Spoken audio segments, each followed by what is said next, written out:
والصلاة والسلام على رسول الثقلين محمود رب المشرقين والمغربين جد الحسن والحسين أبي القاسم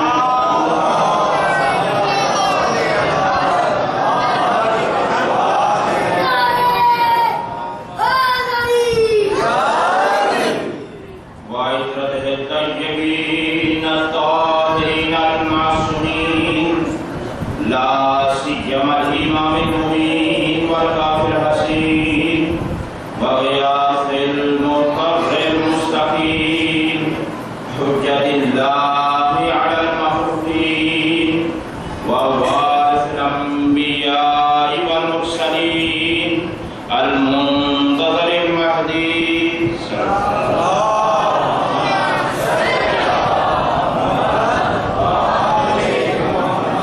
عجل الله تعالى له الفرج ولعنة الله على أعدائهم ومخالفيهم ومنكري فضائلهم ومناقبهم أجمعين أما بعد فقد قال الله سبحانه وتعالى في كتابه المجيد إنما وليكم الله ورسوله والذين آمنوا الذين يقيمون الصلاة ويؤتون الزكاة وهم راكعون صلوات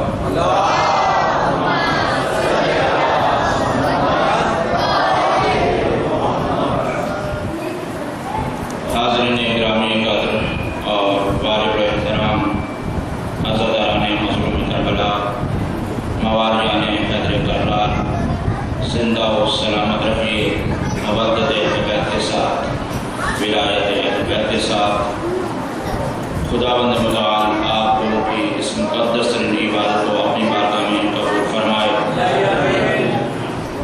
سامعین محترم، آپ حضرات کی خدمت میں اس موضوع کا آغاز کیا ہے اور اس پر گفتگو ہماری تیاری و ساری ہے، اور عنوان ہمارا آپ کی خدمت میں جو ملحوظ خاطر ہے وہ یہ ہے کہ ولایت کبریٰ، اور اسی موضوع کو ہم نے جب انتخاب کیا تو آیہ ولایت کو ہم نے سرنامہ کلام قرار دیا ہے۔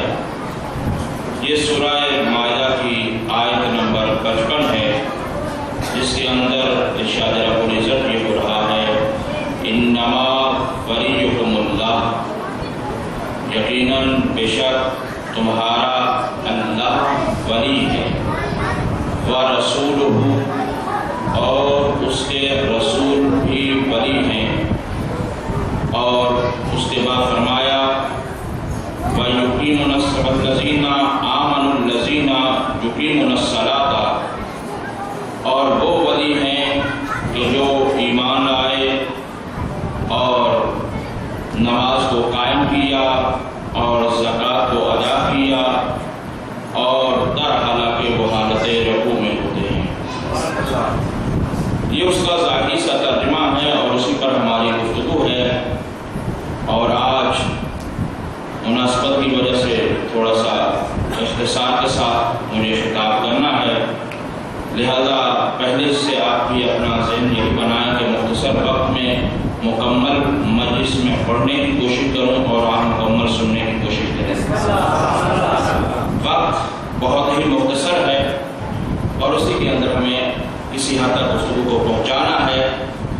عزیزان محترم، یہی لفظ ولایت جو ہم نے آپ کی خدمت میں موضوع رکھا ہے، یہ قرآن پاک کے اندر توجہ کے ساتھ قرآن پاک میں مختلف الفاظ میں یہ لفظ استعمال ہوا ہے، اور اس انداز میں کہ جو ولایت اصل ہمارا موضوع ہے، اسی سے ملتے جلتے الفاظ ولی ہے، والی ہے، موالی ہے، اس طرح کے برائے یہ لفظ یہاں پر ہمارے معاشرے میں تھوڑا سا سخت ہو چکا ہے، مجھے اس چیز کا اندازہ ہے۔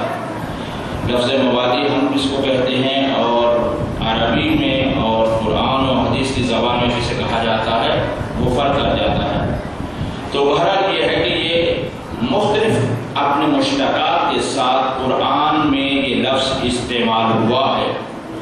اگر آپ متوجہ ہیں تو اہم بات یہ کہوں وہ یہ ہے کہ قرآن کے اندر 233 مرتبہ قرآن کے اندر 233 مرتبہ اپنے مشتقات کے ساتھ یعنی مختلف شکلوں میں، مختلف انداز میں، مختلف الفاظ میں لفظ ولایت استعمال ہوا ہے۔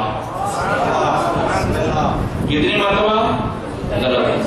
233 مرتبہ اپنے مختلف الفاظ میں یہ لفظ استعمال ہوا ہے، اور اتنی مرتبہ ایک لفظ کا استعمال ہونا اس بات کی دلیل ہے یہ موضوع عام نہیں ہے، خاص ہے۔ اس موضوع کی خاص اہمیت ہے، لہذا اس وجہ سے قرآن کے اندر اتنے زیادہ مرتبہ یہ لفظ استعمال ہوا ہے۔ پھر عرض کیا تھا کل کی گفتگو کے ساتھ متصل ہوتے ہوئے کہ ولایت معنی تو یاد ہے نا، کسی چیز کا بلا فصل ایک دوسرے کے ساتھ متصل ہونے کا نام ولی ولایت رکھا گیا۔ اب اسی طرح سے یہ ہے کہ پھر ولایت عرض کیا تھا کہ ولایت ایک طرفہ بھی ہے، دو طرفہ بھی ہے۔ ایک طرفہ ولایت حاکمیت کہلاتی ہے، جیسے انسان اپنے اوپر خود حاکم ہے، ہر انسان اپنے وجود پر حق ولایت رکھتا ہے، تبھی جب چاہتا ہے وہ اپنا ہاتھ پھیلاتا ہے، جب چاہتا ہے وہ کھاتا ہے، جب چاہتا ہے وہ پیتا ہے، جب چاہتا ہے وہ اپنا ارادہ کرتا ہے۔ یہ اس کا حق ولایت ہے، یہ ایک طرفہ ہے جسے کہا جاتا ہے یہ حاکمیت ہے، اور اس طرح اس کو کہا جاتا ہے ولایت تکوینی روح، یعنی روح کی ولایت تکوینی ہے۔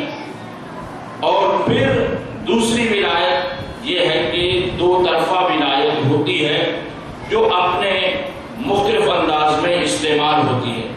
دو طرفہ دو بھائیوں کے درمیان بھی تعلق کو کہا جا سکتا ہے، دو دوستوں کے درمیان بھی تعلق کو کہا جا سکتا ہے، لیکن جو ایک طرفہ توجہ فرمائیں گے، جو ایک طرفہ ولایت ہے وہ حاکمیت کے معنی میں، لہذا اسی وجہ سے علماء لغت نے جب معنی کرنا چاہا کہ ولایت کا معنی کیا ہے تو اس لفظ کے اندر دو طرح سے فرق کے ساتھ استعمال کیا ہے۔ ایک دفعہ لفظ زبر کے ساتھ استعمال کیا ہے، ایک دفعہ لفظ زیر کے ساتھ استعمال کیا ہے۔ اب دونوں میں فرق کیا ہے؟ زبر کے ساتھ ہو کیا معنی ہے، زیر کے ساتھ ہو تو اس کا کیا معنی ہے؟ زبر کے ساتھ یعنی لفظ ولایت، واو کے اوپر زبر ہے، ولایت کا معنی کیا ہے اور لفظ ولایت کا معنی کیا ہے؟ متوجہ تو ہو رہے ہیں؟ کیونکہ یہ اہم چیز ہے، اس جگہ سے اس کو ذکر کر رہا ہوں، کیونکہ یہی ایک کیونکہ عام ہم لفظ سنتے رہتے ہیں لیکن ہمیں معلوم نہیں ہوتا کہ یہاں پر ہمیں ولایت کہنا ہے یا ولایت کہنا ہے، بس ہم نے ایک لفظ سن رکھا ہے، بس اسی کو استعمال کرتے ہیں۔ تو جب زبر کے ساتھ استعمال ہوتا ہے، اور قرآن میں بھی زبر کے ساتھ ہی استعمال ہوا ہے، اور وہاں پر جب استعمال ہوا ہے وہ یہ ہے کہ قرآن میں یہ لفظ آیا ہے هُنَالِكَ الْوِلَایَةُ لِلَّهِ الْحَقِّ، اس وقت کو یاد کرو جب ولایت ہوگی اللہ کے لیے جو حق ہے۔ یہ ہے قرآن کے اندر ولایت کا لفظ استعمال ہوا، اور ولایت جب زبر کے ساتھ ہے تو ذرا توجہ کریں، جب زبر کے ساتھ استعمال ہو رہا ہے اس کا معنی کیا ہے؟ حاکمیت، تسلط، اور جب زیر کے ساتھ استعمال ہوتا ہے تو اس کا معنی ہے دوستی، تعلق۔ یہ دونوں میں فرق ہے، لہذا یہ ہے کہ جب ولایت کا معنی کریں گے تو اسی اعتبار سے دیکھا جائے گا، اور جب ولایت کا معنی کریں گے تو اس کو اس اعتبار سے دیکھا جائے گا۔ اور یہیں پر اگر دیکھا جائے تو قرآن نے ان دونوں مفہوموں کو بیان کیا ہے، قرآن کے اندر دونوں مفہوم آئے ہیں. کہیں پر یہ ہے کہ ولایت کے معنی میں استعمال ہوا ہے اور کہیں پر ولایت کے معنی میں استعمال ہوا ہے. لیکن جہاں جہاں پر ولایت کے معنی میں استعمال ہوا ہے وہاں سب حاکمیت کے معنی میں استعمال ہوا. اور پھر جہاں پر زیر کے ساتھ استعمال ہوا وہاں دوستی اور تعلق کے معنی میں استعمال ہوا ہے. اب یہاں پر رک کر ایک پہلو کی طرف، جو کہ آج وقت تھوڑا سا کم ہے، اس وجہ سے میں اس موضوع کو آگے اس طرف سے نہیں بڑھا رہا ہوں کہ جہاں پر زیادہ وقت کی ضرورت ہے. لفظ ولایت سے ہٹ کر ولایت پر کچھ گفتگو ہو جائے، کیونکہ یہ بھی اسی کا ہی استعمال ہے دوسرے پیرائے میں. ولایت کا معنی ہم نے کیا کیا ہے ابھی؟ سب کو تک آواز تو آ رہی ہے؟ اللہ رحم کرے. دیکھیں اگر جب آپ خاموش ہو جاتے تو میرا حوصلہ پست ہونے لگتا ہے.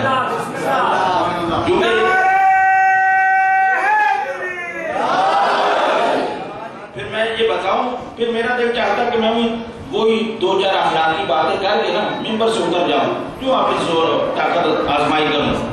لیکن پھر جب احساس ذمہ داری سمجھتا ہوں تو پھر اپنے آپ کو کسی اور مقام پر پاتا ہوں. تو میں نے کل بھی عرض کیا تھا کہ تھوڑا سا آپ بھی اپنے احساس ذمہ داری محسوس کریں تاکہ آپ بھی زندہ دلی کا ثبوت فراہم کرتے رہیں تو انشاءاللہ تعالی ہم بہتر طریقے سے آپ کی خدمت کر سکیں. ورنہ ماہ رمضان کا موضوع شروع کر دیا جائے گا، پھر جہاں پر خوش گفتگو ہوگی پھر آپ اٹھ کر چلے جائیں گے، مولانا پسند نہیں آئے گی ہمیں. تو بہرحال یہ ہے کہ تھوڑا سا آپ اپنے آپ کو جذبہ ایمانی کے ساتھ سرشاد رکھیں اور ہوشیار رکھیں. یہ ہے عزیزان محترم کہ دوستی کا معنی اور تعلق کا معنی ولایت کے معنی میں استعمال ہوا ہے. اور یہ دوستی اور تعلق یہ ایک ایسا اہم پہلو ہے کہ جو انسان کی طبیعت میں ہے. اور اگر بڑھ کر یہ جملہ کہا جائے طبیعت اور چیز ہوتی ہے، فطرت اور ہوتی ہے، بلکہ طبیعت ہی میں نہیں بلکہ انسان کی فطرت میں رکھا ہے. اور فطرت ہی میں فقط انسان کی فطرت ہی میں نہیں بلکہ غیر از انسان بھی یہ طبیعت میں رکھا گیا ہے. اگر یہ آپ اس چیز کو محسوس کریں تو یہ حیوانات کے اندر بھی آپ کو دکھائی دے گی چیز. تعلق، دوستی، محبت یہ آپ کو نظر آئے گی حیوانات میں بھی. اور اگر ایک سٹیپ اور بڑھتے ہیں تو نباتات کے اندر بھی یہ چیز محسوس کی جاتی ہے. اس کے اندر بھی یہ دو قوتیں موجود ہوتی ہیں. ایک قوت جاذبہ ہوتی ہے جو کسی چیز کو کھینچتی ہے، اور ایک قوت دافعہ ہوتی ہے جس کے ذریعے سے اپنے آپ کو دفاع کیا جاتا ہے. یہ آیا فقط انسانوں میں ہے یا غیر انسان بھی ہے؟ غیر انسان بھی، حیوانات کے اندر بھی آپ دیکھتے ہیں کہ جب اگر کسی حیوان کو کوئی چیز نقصان پہنچاتی ہے تو وہ اپنا دفاع کرتا ہے. اور اگر کوئی انسان حیوانات سے محبت کرتا ہے تو حیوان بھی محبت سے جواب دیتا ہے. یہ حیوانات کے اندر بھی ہے. حتیٰ کہ نباتات کے اندر بھی آپ یہ چیز محسوس کریں گے کہ بعض پھول کے نزدیک اگر آپ اپنا ہاتھ لے کر جاتے ہیں تو وہ مسکرانے لگتا ہے. احساس اس کے اندر پایا جاتا ہے. تبھی تو چلے سورج مکھی کا پھول آپ نے دیکھا ہے نا، جب سورج طلوع ہوتا ہے سورج کی روشنی سے وہ کھلتا ہے، رات کو سمٹ جاتا ہے. اس کا مطلب یہ ہے کہ وہ بھی محسوسات کو محسوس کرتا ہے. تو عزیزوں یہ دوستی کا تعلق موجودات کے اندر پایا جاتا ہے، اور موجودات کے اندر یہ اہم عنصر ہے کہ وہ دوستی اور تعلق کو رکھنا چاہتا ہے. بس جلدی سے کیونکہ میرے مخاطب انسان ہے لہذا وہ انسانوں سے گفتگو کرتا ہوں، ورنہ اس کے لیے الگ سے نباتات پر الگ گفتگو ہے، حیوانات پر الگ گفتگو ہے. ان میں فقط اشارہ یہ کرنا چاہتا ہوں کہ لوگ ہمارے ذوالجناح کو حیوان سمجھتے ہیں. ہم ان کو یہ جواب دینا چاہتے ہیں کہ اگر حیوان بھی اہل بیت سے محبت کرتا ہے تو ہم اس کا بھی احترام کرتے ہیں.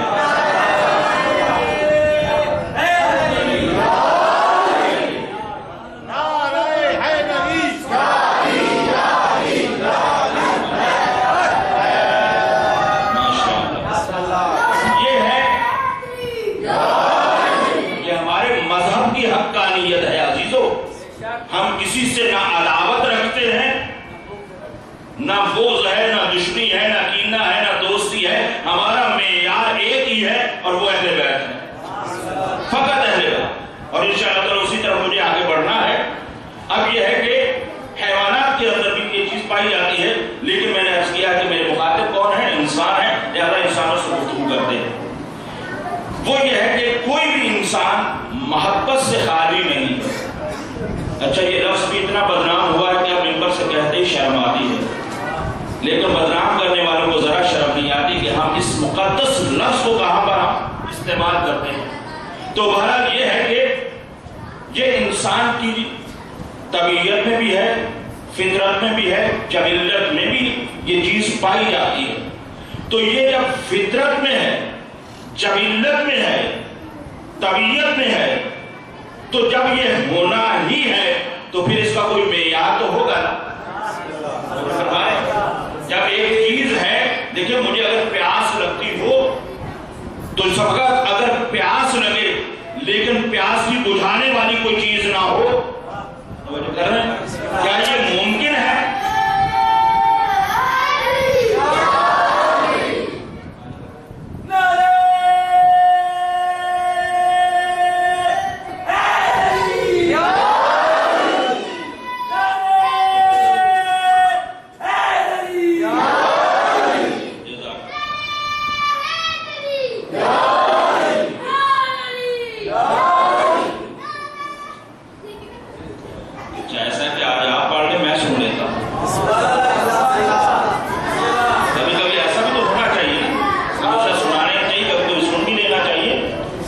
تو عزیزوں، یہ انسان کی فطرت میں ایک چیز جو رکھی گئی ہے تو پھر اس کا کوئی حل بھی تو ہوگا نا، کوئی چیز تو ایسی ہوگی، کوئی اس کا معیار تو ہوگا نا. تو اب جب یہ ہر ایک کی طبیعت میں ہے، ہر ایک کی فطرت میں ہے، تو پھر جب یہ محبت اور جسے ولایت دوستی کہا جا رہا ہے، یہ ہر ایک کے لیے، ہر ایک کے اندر پائی جاتی ہے، یہ طبیعت میں چیز ہے، تو پھر اس کا معیار کیا ہے؟ دوستی کا معیار دوستوں بیان کرنے لگا ہوں کہ دوستی کا معیار کیا ہے اور دوستی اصل کس بنا پر ہونی چاہیے. آپ دیکھیں، چلیں پہلے اس چیز کو بیان کرتا ہوں. دوستی ہماری دنیا والوں کی نگاہ میں دوستی کا معیار کیا ہوتا ہے؟ حسن ہے، پیسہ ہے، شہرت ہے، نہ جانے کیا کیا ہے. ہمارے ہاں اسی چیز کو پایا جاتا ہے، لیکن دوستی کا حقیقت میں دیکھا جائے تو معیار یہ نہیں ہے. حب کا معیار کیا ہونا چاہیے؟ محبت کا معیار یہ ہونا چاہیے کہ محبت ایسی ذات سے کی جائے جس کا زوال نہ ہو.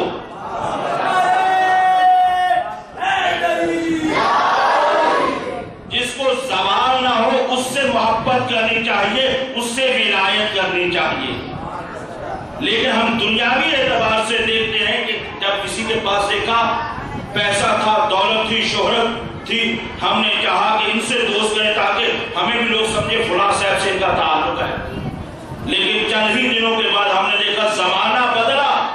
وہ لوگ جو پروٹوکول کے ساتھ چلتے تھے وہ سلاخوں کے پیچھے نظر آئے. توجہ فرما رہے ہیں.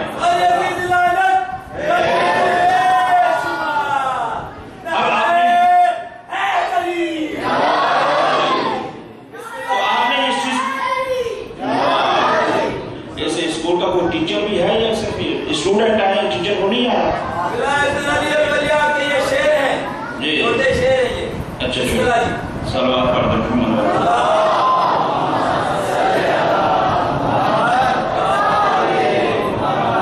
اب سمجھ میں آ رہا ہے کہ ولایت کتنا موضوع اہم ہے. اگر ایک سسٹم کے اندر ولایت نہ ہو تو وہ سسٹم نہیں چل سکتا. جب ایک چھوٹی سی مسجد کا سسٹم نہیں چل سکتا تو کائنات کا سسٹم کیسے چلے گا؟ اس کے لیے بھی ہونا ضروری ہے نا. تو بس عزیزان محترم، آپ نے محسوس اس بات کو کر لیا ہے کہ ہم نے دیکھا کہ کسی کو پیسے کو ہم نے معیار بنایا کہ اس سے تعلق بنایا جائے. تو پیسہ آنے جانے والی چیز ہے، آج اس کے پاس ہے کل نہیں ہوگا، آج نہیں ہے کل ہوگا، یہ تو آنے جانے والی چیز ہے. اسی طرح سے حسن ہے، یہی ہے کہ جس کو ہم معیار سمجھتے ہیں وہی حسن آج ہے کل نہیں ہے. تو ذاتی طور پر جن چیزوں کو ہم نے معیار بنا رکھا ہے وہ معیار معیار بنتا نہیں ہے. معیار بنانا ہے تو محبت ایسی ذات سے کی جائے جس سے وہ کبھی زوال نہ ہو. لیکن اے نوجوانوں ذرا آپ مخاطب کر کے آپ لوگوں کو معیار بھی دے دیتا ہوں, یہ ہم سب کے لیے ہے. وہ یہ ہے کہ معصوم نے جس کو ارشاد فرمایا ہے کہ دوستی کا معیار کیا ہے. توجہ کرنے ذرا بس.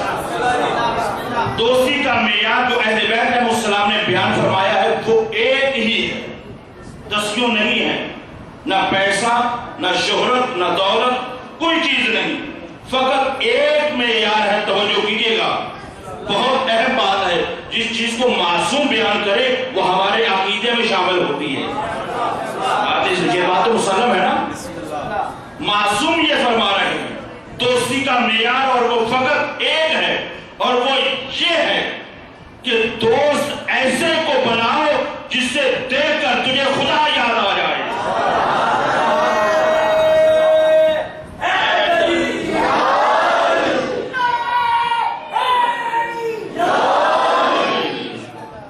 جسے دیکھ کر تمہیں خدا یاد آ جائے. دوستی کا معیار ایک ہے, اور یہ معیار اتنا اہم ہے, توجہ رہے, یہ معیار اتنا اہم ہے کہ ہمارے مذہب کی بنیاد اسی پر ہے. ہمارے مذہب حق کا اہل بیت کی بنیاد ساری کی ساری اس ایک چیز پر ہے. دنیا ہم سے پوچھتی ہے اہل بیت کو اتنا کیوں چاہتے ہو؟ اس کی وجہ یہ ہے کہ انہیں دیکھ کر ہمیں اللہ یاد آ جاتا ہے.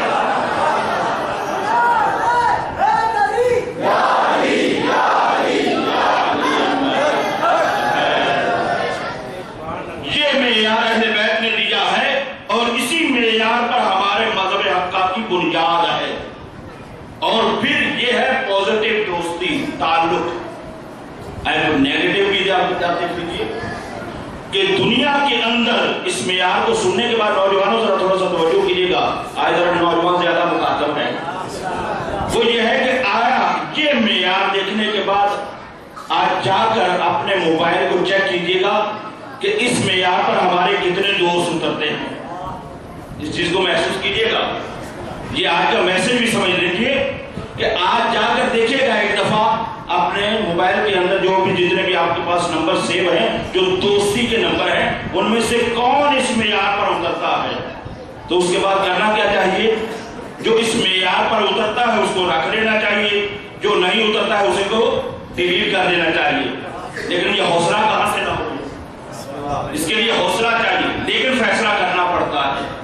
اگر کوئی معیار دوستی یہ بنا لیتا ہے کہ جس کو دیکھ کر اللہ یاد آ جائے, تو پھر اللہ اسے کبھی تنہا نہیں چھوڑتا.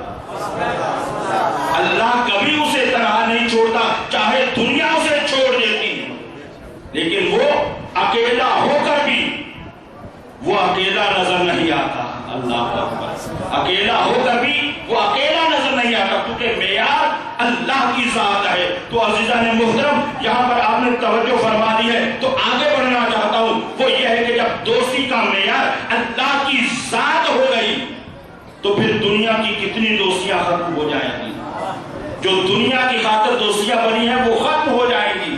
اللہ کے ذریعے سے اللہ کی خاطر دوستیوں کو اپنانا چاہیے. تو بس عزیزو, جب اللہ معیار ہوگا تو پھر دنیا کی دوستی کی کوئی حقیقت باقی نہیں رہے گی. دنیا کے اندر جو دوستیاں ہم تعلقات بناتے ہیں, ہمارا معیار اور ہے, معصوم نے معیار اور بتایا ہے.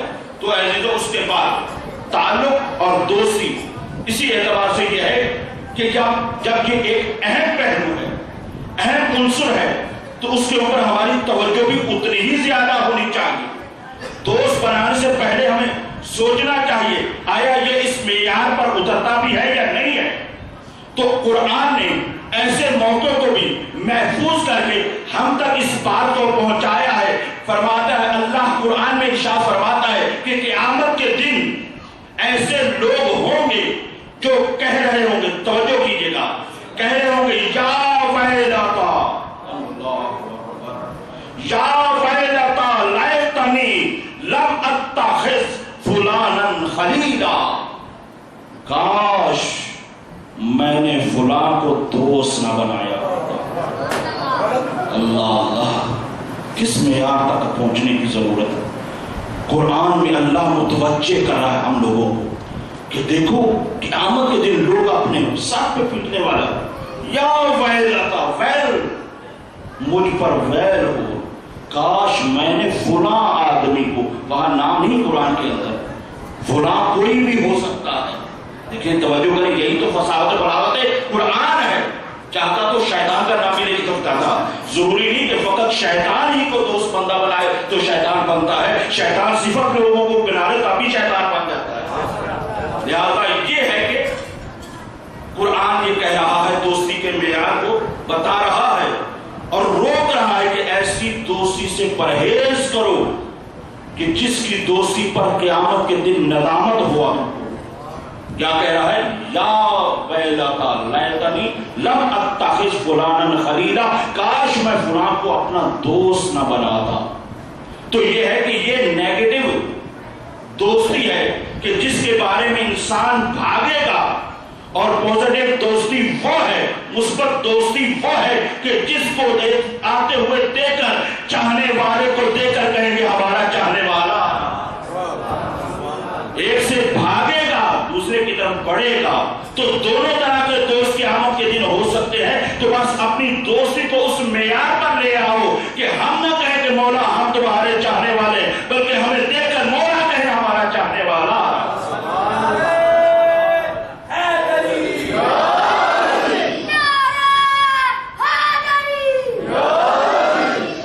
اب آپ نے اس چیز کو محسوس کیا نا، اور میں نے اس وجہ سے آج اس گفتگو کو کیا ہے کیونکہ میں نے آپ کے ذہنوں کو 2 دن سے تیار کیا ہے کہ ہم ان کے چاہنے والے ہیں کہ جن کی زیارت اللہ کی زیارت ہو جائے تو پھر ان کو دوست بنانا چاہیے. دوست بنانے کا مطلب کیا ہے؟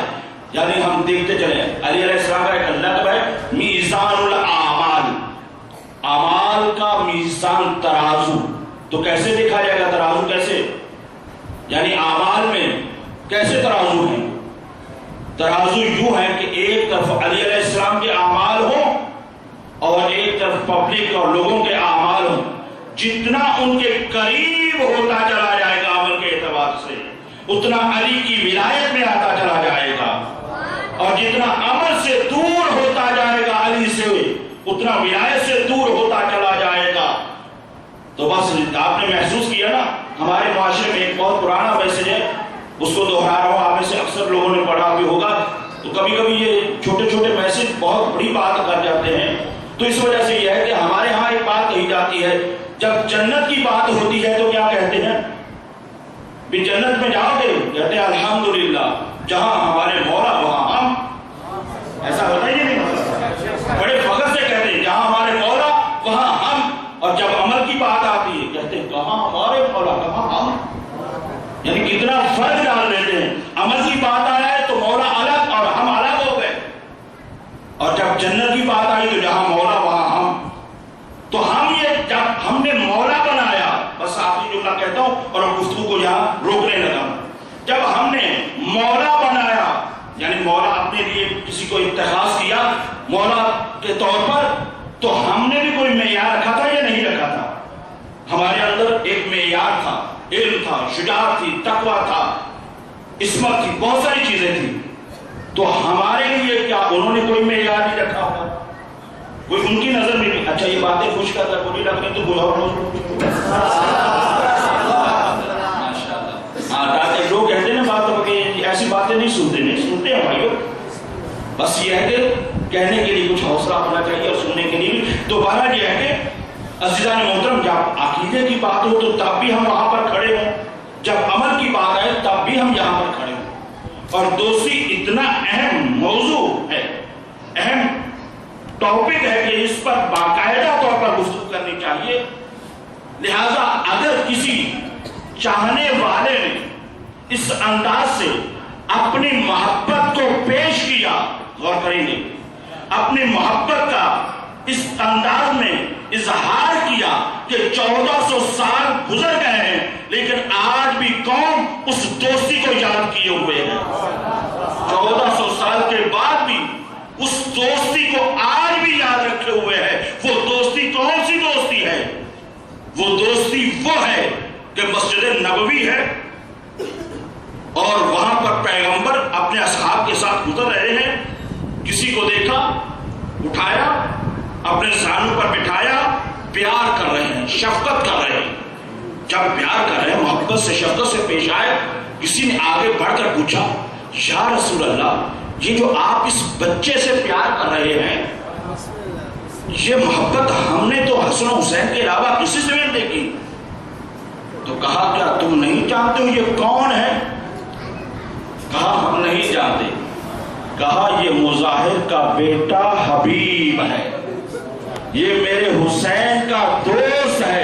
اور کیا تم نے نہیں دیکھا کہ جہاں سے میرا حسین گزرتا ہے یہ ان کے پاؤں کی خاک اٹھاتا ہے، اپنے سر پر ڈالتا ہے۔ عجب نہیں میرے مولا و آقا پیغمبر کربلا کا وہ منظر دیکھ رہے ہو۔ جزاؤکم ربکم خیر الجزا۔ میرے مولا حسین کے بچپن کے دوست حبیب کا ذکر آج کرنا چاہتا ہوں۔ دنیا پہچانے تو صحیح، دوستی جب آتی ہے، جب کوئی مشکل وقت آتا ہے تو اچھے سے اچھے دوست چھوڑ کر چلے جاتے ہیں، لیکن یاد رکھو، جب یہ بھی یاد رکھیں کہ جب کوئی مشکل وقت آتا ہے تو اچھا دوست بھی یاد آتا ہے۔ عزیزانو، کربلا کی سرزمین پر جب لشکروں پر لشکر آ رہے تھے، بس آپ توجہ کرنے، بہت جلدی سے مجھے جب آگے بڑھنا ہے۔ جب لشکروں پر لشکر آ رہے تھے، ایک مرتبہ شہزادی کونین نے، جناب زینب سلام اللہ علیہا نے اپنے بھائی کو بلایا اور بلانے کے بعد کہا، بھیا حسین، میں دیکھ رہی ہوں لشکروں پر لشکر آ رہے ہیں، کیا آپ کا بھی کوئی چاہنے والا ہے؟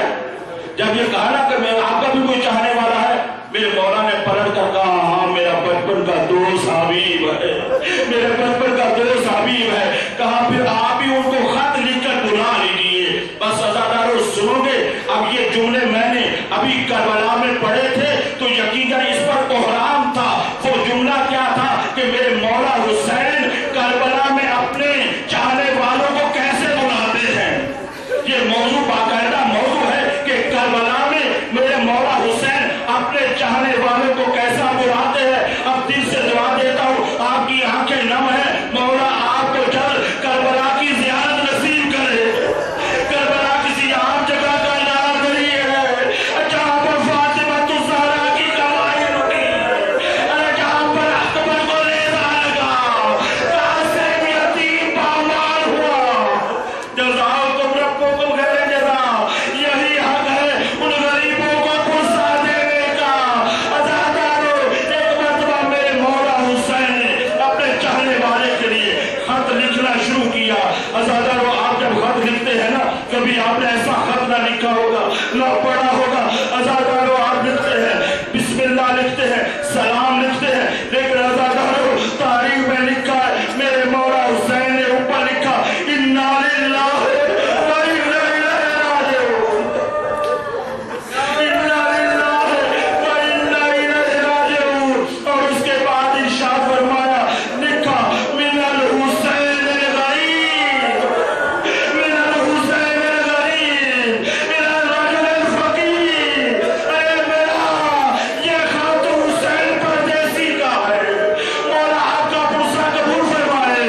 عزادارو، آپ اپنے اپنے علاقے کے یہاں پر پردیسی ہیں نا، لیکن حسین جیسے تو پردیسی نہیں، حسین جیسا پردیسی کوئی نہیں ہے یہاں پر۔ عزادارو، کہا کہ میرے پردیسی کا سلام، اور یہ خط لکھ رہا ہوں حبیب ابن مظاہر کی طرف۔ خط کو مکمل کیا اور اس میں یہ لکھا، حبیب تم تو جانتے ہو نا